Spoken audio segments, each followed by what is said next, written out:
ಭಾಗ್ಯನಗರದಲ್ಲಿ ನೂತನವಾಗಿ TV6 ವಾಹಿನಿ ಆರಂಭವಾಗಿದೆ. ಶಾಸಕ ಮಂತರ್ಗೌಡ ನೂತನ ವಾಹಿನಿಯ ಲೋಗೋ ಬಿಡುಗಡೆ ಮಾಡುವ ಮೂಲಕ ವಾಹಿನಿಗೆ ಚಾಲನೆ ನೀಡಿದರು. ಬಳಿಕ ಮಾತನಾಡಿದ ಶಾಸಕರು, ಸುದ್ದಿವಾಹಿನಿಗಳು ಸಮಾಜವನ್ನು ತಿದ್ದುವ ಜೊತೆಗೆ ಜನಪ್ರತಿನಿಧಿಗಳನ್ನು ಎಚ್ಚರಿಸುವ ಕಾರ್ಯ ಮಾಡಬೇಕು. ಆ ನಿಟ್ಟಿನಲ್ಲಿ TV6 ವಾಹಿನಿ ಸಾಗುತ್ತದೆ ಎಂಬ ನಂಬಿಕೆ ಇದೆ.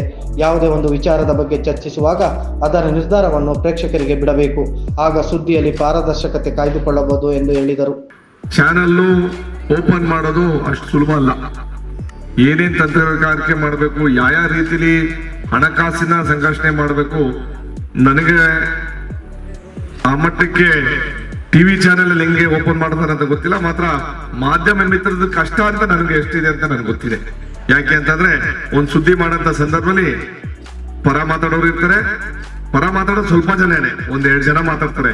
ಮಾತ್ರ ಬೈಯೋದು ಗೀಯೋದು 100 ಜನ ಫೋನ್ ಮಾಡಿ, ಯಾಕಪ್ಪ ಹಿಂಗ್ ಸುದ್ದಿ ಬರ್ದೆ, ಯಾಕಪ್ಪ ಹಿಂಗ್ ಬರ್ದೆ, ಅದಕ್ಕಿಂತ ಜಾಸ್ತಿ ಮರಿಬೋದಾಗಿತ್ತು, ಕಡಿಮೆ ಮರಿಬೋದಾಗಿತ್ತು ಅಂತ ನನ್ಗೆ ಗೊತ್ತಿರಿಗೆ ನಿಮ್ ಜೀವನ ನೆಮ್ಮದಿನೇ ಇಲ್ಲ.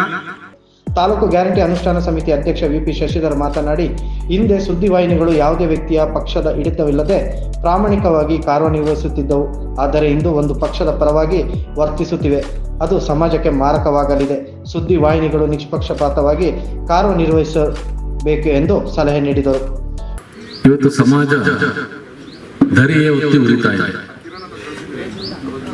ಯಾರು ನಮ್ಮನ್ನು ಕಾಯಬೇಕಾಗಿತ್ತು, ಯಾರು ನಮಗೆ ಮಾರ್ಗದರ್ಶನ ಮಾಡಬೇಕಾಗಿತ್ತು, ಯಾರು ಸಮಾಜವನ್ನು ಕೈ ಹಿಡಿದು ಮುನ್ನಡೆಸಬೇಕಾಗಿತ್ತು, ನಿಖರವಾದ ವಸ್ತುನಿಷ್ಠ ಮತ್ತು ವಾಸ್ತವದ ಬಗ್ಗೆ ಬೆಳಕು ಚೆಲ್ಲಬೇಕಾಗಿತ್ತು, ಪ್ರಜಾಪ್ರಭುತ್ವದ 4ನೇ ಅಂಗ ಅಂತ ಕರೆಸಿಕೊಳ್ಪಡುವಂತ ಪತ್ರಿಕಾ ರಂಗ ಇವತ್ತು